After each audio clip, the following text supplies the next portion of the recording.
कोड़ी के पियून, तेरी इतनी हिम्मत कि तू हमारी मैडम को अपने गंदे हाथों से चॉकलेट खिलाएगा? हाँ अपराजिता, तुम्हारा दिमाग खराब हो गया क्या? तुमने इसे चाटा क्यों मारा?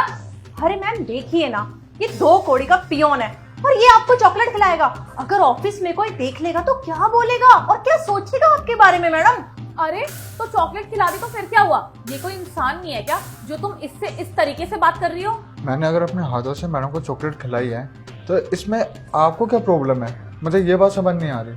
ओए चुप, मुझसे ना जवान मत लड़ा। तेरा काम ना सिर्फ इतना है कि यहाँ पे झाड़ू पोछा लगा और सबको जाके चाय पिला। तो अपनी जबान को ना बंद कर ले। बस अपराजिता, तुमने ना अपनी सारी हदें आज पार कर दी है। चुपचाप ना अपना मुंह बंद करके इससे माफी मांगो अभी के अभी। अरे मैडम, मैं क्यों इससे माफी मांगू? मैं तो आपके भले के लिए बोल रही हूँ और उल्टा आप मेरी ना साइड लेके इसकी साइड ले रही हैं। क्यों मैडम? देखो, जो गलती करता है ना उसे झुक के माफी मांगनी आनी चाहिए। और तुमने आज बहुत बड़ी गलती करी है इन्हें फालतू में चाटा मार के। तो तुम इनसे माफी मांगो अभी के अभी। मैडम मैं इससे माफी बिल्कुल भी नहीं मांगूंगी। और आपको क्या हो गया है? आपकी बुद्धि को क्या हो गया है मैडम, जो आप इसके लिए मुझे इतना सुना रही हैं? मेरी बुद्धि खराब हो गई है? तुम्हारी बुद्धि भ्रष्ट हो गई है, समझ गई तुम? अरे हर किसी की रिस्पेक्ट होती है, हमें हर इंसान की रिस्पेक्ट करनी आनी चाहिए, चाहे वो छोटा आदमी हो चाहे वो बड़ा आदमी हो। तुमने बेफालतू में इस बेचारे को थप्पड़ मार दिया। तुम प्लीज इससे माफी मांगो क्योंकि तुमने गलती करी है तो तुम्हें रिग्रेट होना चाहिए। देखो मैडम, ना ही मेरी कोई गलती थी और ना ही मैं इस 2 कोड़ी के आदमी से माफी मांगूंगी। अच्छा, तो तुम इनसे माफी नहीं मांगोगी, ठीक है, मत मांगो तुम माफी। लेकिन ना मेरा भी वादा है तुमसे कि तुम्हें तुम्हारी इस गलती का खामियाजा ना बहुत जल्द भुगतना पड़ेगा। वाह जी वाह, भलाई का तो जमाना नहीं रह गया। किसी के लिए अच्छा करो तो उल्टा हमें सुनने को मिलता है। खैर मुझे क्या, मैं तो यहाँ पर ये फाइल देने आई थी। हाँ हाँ, प्लीज जाओ यहाँ से, गो। हाँ हाँ मैडम, मैं जा ही रही हूँ। मैं तो बस ये फाइल देने आई थी, पकड़ो अपनी फाइल। सुमित, आप ठीक तो हो ना? आपको ज्यादा लगी तो नहीं? हाँ मैं ठीक हूँ, और इतना गुस्सा मत किया करो तुम। आप यहाँ पर ऑफिस में मेरे को चॉकलेट खिलाने क्यों आ गए? आप बताएंगे मुझे? वो क्या है ना साक्षी, तुम सारा दिन काम में लगी रहती हो, तुम अपने लिए टाइम भी नहीं निकाल पाती। तो मैंने तुम्हारे लिए तुम्हारी फेवरेट चॉकलेट ली। मैंने सोचा तुम्हें अपने हाथ से खिला दूंगा, बस इसलिए चॉकलेट खिलाने आ गया था। कितना सोचते हो आप मेरे बारे में, लेकिन ये दुनिया ये चीज नहीं समझती। मुझे दुनिया से क्या लेना देना साक्षी, तुम मेरे लिए क्या सोचते हो मेरे लिए इतना ही काफ़ी है। अच्छा चलिए, ये सब बातें छोड़िए, आप जाइए और ध्यान रखिएगा अपना। ठीक है, तुम अपना ध्यान रखना। मैंने तुम्हारी चाय रख दी है, वो चाय पी लेना, और ये तुम्हारी चॉकलेट। Thank you.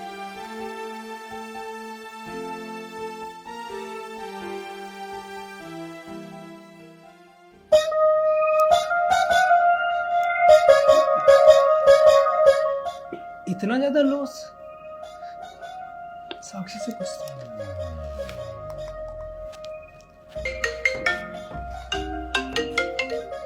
सर का कॉल।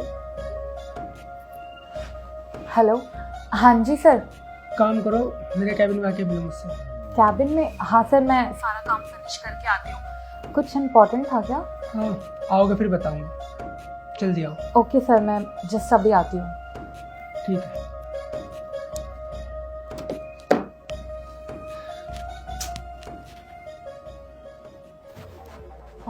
सर, आपने मुझे इतनी इमरजेंसी में कॉल करके बुलाया। Is everything fine? साक्षी एक बात बताओ, 2 महीने से हम लॉस में कैसे चल रहे हैं? तुम क्या कर रहे हो? सर आई डोंट नो, मैं तो अपना काम ध्यान से कर रही हूँ। इवन मैं तो पूरे दिन सर काम ही करती रहती हूँ। वो क्या है ना, मैंने कुछ फाइल्स अपराजिता को दी थी कंप्लीट करने के लिए। मे बी शायद उससे कोई मिसहैपनिंग हो गई हो, मैं चेक कर लूँगी। देखो साक्षी, मुझे ये एक्सक्यूज नहीं चाहिए। तुम मैनेज कर रहे हो तो तुम्हें पता होना चाहिए, सारे के सारे प्रोजेक्ट अनकम्प्लीट है। अगर ऐसे ही चलता रहा तो मैं तुम लोगों की सैलरी कैसे दूंगा? Sir I am really sorry, मैं अब पक्का ध्यान रखूंगी। मैं अभी जाके सारे स्टाफ की फाइल्स चेक करती हूँ। I don't want any sorry. जो भी दिक्कत है, जो कुछ भी है, जाओ और सॉल्व करो जल्दी से जल्दी, वरना तुम्हारी जॉब पे बात आ जाएगी फिर। ठीक है सर। गो।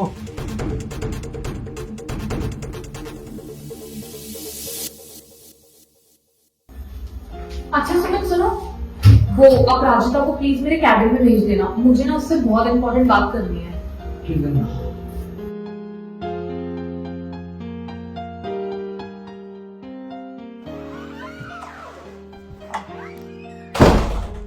यस मैम, आपने मुझे बुलाया? हाँ अपराजिता, मैंने तुम्हें बुलाया। ये क्या हो रहा है? तुम फाइल्स टाइम पे कंप्लीट करके क्यों नहीं दे रही हो? तुम्हें पता है हमारी कंपनी कितनी लॉस में चल रही है? तुम्हारी वजह से ना मुझे सुनना पड़ रहा है। इतनी लॉस में हमारी कंपनी कभी नहीं गई है। वाह मैडम, क्या बात है।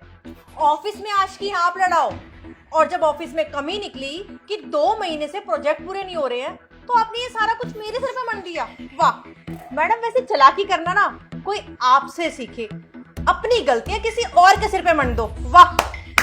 अपराजिता, मे भी तुम भूल रही हो कि मैं इस कंपनी की मैनेजर हूँ और तुम एक मामूली सी एम्प्लॉय हो, तो डोंट क्रॉस योर लिमिट्स, समझ गई?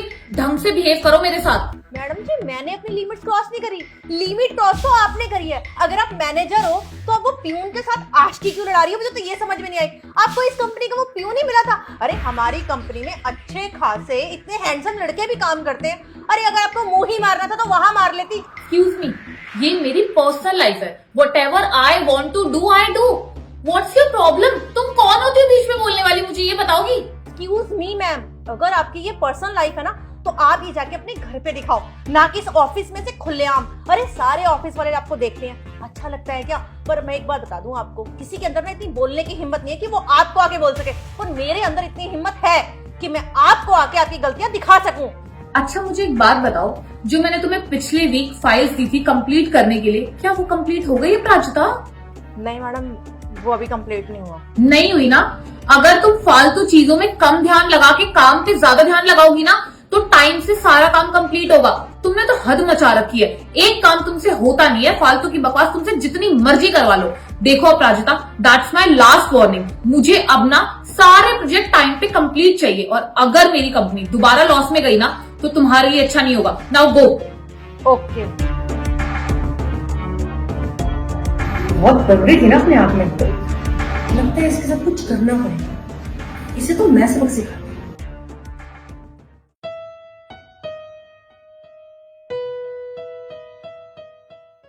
सर आपकी चाय। हाँ रख दो। सर मैं आई कम इन? यस कम इन। हाँ बोलो, क्या बात करनी है? सर ये चाय दे के चला जाए तो करती हूँ आपसे बात।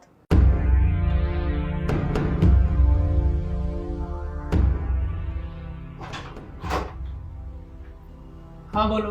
सर हमारी कंपनी पिछले 2 महीने से बहुत लॉस में चल रही है। हाँ हमारी कंपनी 2 महीने से लॉस में तो जा रही है, समझ में नहीं आ रहा है ऐसा क्यों हो रहा है। सर ऑफिस में लॉस तो होगा ही ना, क्योंकि अब हमारा ऑफिस नहीं रह गया सर, आशिकी का अड्डा बन चुका है। कहना क्या चाहते हो, मैं कुछ समझा नहीं। सर पूरे ऑफिस को पता है, एक आप ही ऐसे पर्सन हो जिसे कुछ नहीं पता।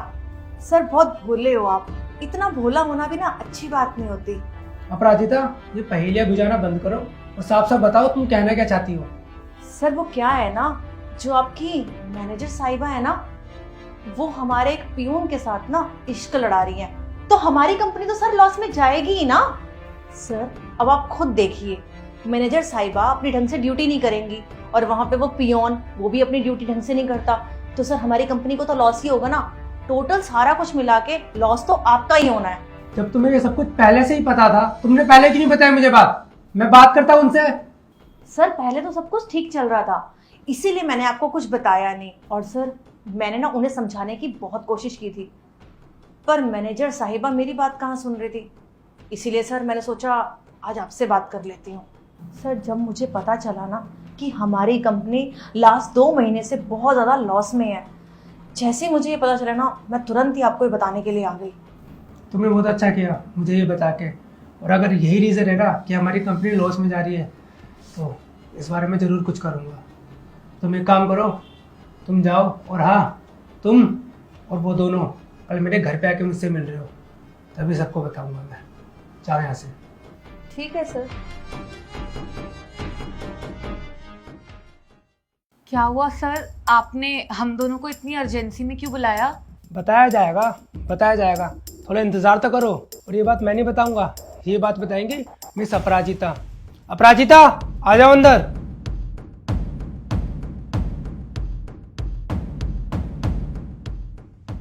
अपराजिता मैम, आप बताइए क्या कुछ चल रहा है हमारे ऑफिस में? वो सर, ये जो 2 कौड़ी का पियून है ना, ये मैडम को ना अपने हाथों से चॉकलेट खिलाना था, और जब मैंने मना किया ना कि आप मैडम को चॉकलेट क्यों खिला रहे हो, तो उल्टा मैडम ने मुझे ही डांटा और बोला कि इनको सॉरी बोलो। बताओ सर, क्या मैडम ने ये मेरे साथ सही किया? और सर, इन दोनों की ना ऑफिस में आशिकी चल रही है, उसी वजह से हमारी कंपनी लास्ट 2 महीने से इतनी लॉस में है। सर लेकिन इस चीज से ऑफिस के लॉस होने का क्या लेना देना है सर?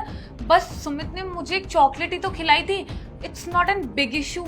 आप दोनों को ना काम पे ध्यान ही नहीं है। अगर आप दोनों का काम पे ध्यान होता ना तो आज हमारी कंपनी लॉस में नहीं जा रही होती।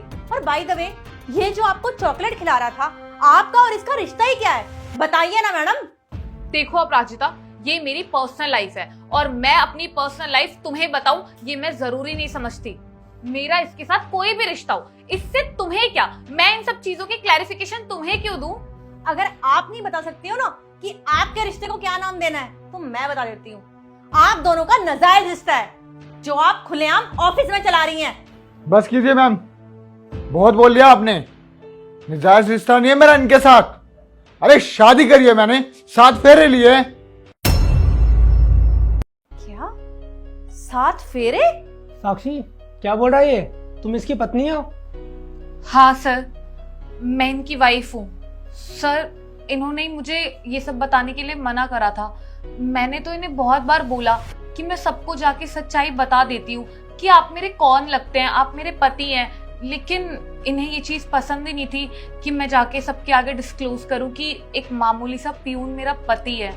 सर क्योंकि इन्हें बिल्कुल भी अच्छा नहीं लगता अगर लोग मुझे चिढ़ाते और बोलते कि तेरा पति एक मामूली सा पियून है, इसलिए हमेशा इन्होंने मुझे यही बोला कि चुपचाप रहने के लिए बोला कि ये बात किसी को मत बता कि हम दोनों हस्बैंड वाइफ हैं। सर वो रियलिटी है कि मैं भी कोई बहुत बड़े घर की लड़की नहीं थी, मैं भी एक नॉर्मल सी फैमिली से बिलोंग करती थी। मेरी फैमिली तो इतनी हाई क्लास भी नहीं थी कि वो मुझे पढ़ा लिखा कर कुछ बना सके। सर मैं आज जो भी कुछ हूँ ना, मैं सिर्फ सुमित की वजह से हूँ। इन्होंने एक प्यून की जॉब करी, दिन रात मेहनत करी सर, और मेहनत करके पैसे इकट्ठा करे। जिन पैसों से सर मैंने पढ़ाई करी, इन्होंने कभी अपना कुछ नहीं देखा सर। इन्होंने जो भी कमाया, जितना भी कमाया, सब कुछ मेरी पढ़ाई पे लगा दिया। और सर आप देख ही सकते हैं, आज मैं एक स्टोर में मैनेजर हूँ। अरे वाह साक्षी, ऐसा प्यार बहुत कम देखने को मिलता है जहाँ हस्बैंड अपनी वाइफ को इस तरह से सपोर्ट करता है। प्यार में त्याग करना हर किसी के बस की बात नहीं है। और सुमित, तुमने अपने प्यार में इतना ज़्यादा त्याग किया, मुझे ये सुन के बहुत ज़्यादा खुशी हुई। और तो और मुझे ये सुन के भी बहुत ज़्यादा खुशी हुई कि मेरे ऑफिस में ऐसे लोग काम करते हैं जिनको प्यार की परिभाषा बहुत अच्छे से पता है। आज के टाइम पे तो प्यार यूँ चंद पलों में टूट जाते हैं, पर तुम दोनों को देख करके ना मुझे सैल्यूट करने का मन कर रहा है। और सुमित एक बात बताओ, प्यार करना कोई गुनाह तो नहीं? और ये सब जानने के बाद भी तुमने पूरे ऑफिस में ये बात छुपाई, ऐसा क्यों? सर मैं आज भी नहीं बताना चाहता था, लेकिन ये मेरे को बिल्कुल बर्दाश्त नहीं है कि मेरी पत्नी पे उंगली उठे, इसलिए मुझे बताना पड़ा। और वैसे भी इस रिश्ते के लिए ना हमने बहुत त्याग किए, तो इस रिश्ते की मर्यादा बचानी थी, इसलिए मैंने बता दिया। सुमित ये दायरे ना इंसान के बनाए हुए हैं। प्यार में ऐसा कुछ भी नहीं होता। इंसान को बस प्यार करना आना चाहिए और उसे निभाना आना चाहिए। और ये चीज़ तुमने साबित कर दी कि प्यार में कुछ नहीं देखा जाता, ना अमीरी, ना गरीबी, ना ऊंच नीच। अगर एक सच्चा साथी मिल जाए ना तो वो काफ़ी होता है किसी को सक्सेसफुल बनाने के लिए। तुम लोगों ने कोई गुनाह नहीं किया। मुझे खुशी है तुम लोगों को देख करके तुम आज भी प्यार को समझते हो। और हाँ सुमित, आज के बाद ना किसी से छुपाने की जरूरत नहीं है कि तुम दोनों का क्या रिश्ता है। बस हमेशा ऐसे सपोर्ट करते रहना। और साक्षी तुम भी अपने हस्बैंड का पूरा सपोर्ट करना। और रही बात लॉस की जो हमारी कंपनी में हुआ है, उसको ठीक करने के लिए हम सब दबा के मेहनत करेंगे और उस लॉस को कवर करेंगे। और अपराजिता मैम, आपने इन लोगों के साथ गलत किया है और मेरी मानो तो आप इनसे माफ़ी मांगो। सॉरी मैम, मुझे माफ़ करना। मुझे नहीं पता था कि आप दोनों हस्बैंड वाइफ हो। मैंने तो ये सोचा कि एक पियून के साथ एक मैनेजर का नाजायज़ रिश्ता है, इसी वजह से मैंने गलत बोल दिया। प्लीज़ मैम मुझे माफ़ करना, मुझे गलत फहमी हो गई थी। प्लीज़ आप भी मुझे माफ़ कीजिएगा, मुझे ऐसे बोलना नहीं चाहिए था। कोई बात नहीं मैडम जी, आपको हमारे रिश्ते के बारे में पता लग गया और आपको समझ आ गया, हमारे लिए इतना ही काफ़ी। और आप लोग खड़े क्यों हैं? हाँ ये बैठिए, मैं आप लोगों के लिए खाना लगवाता हूँ।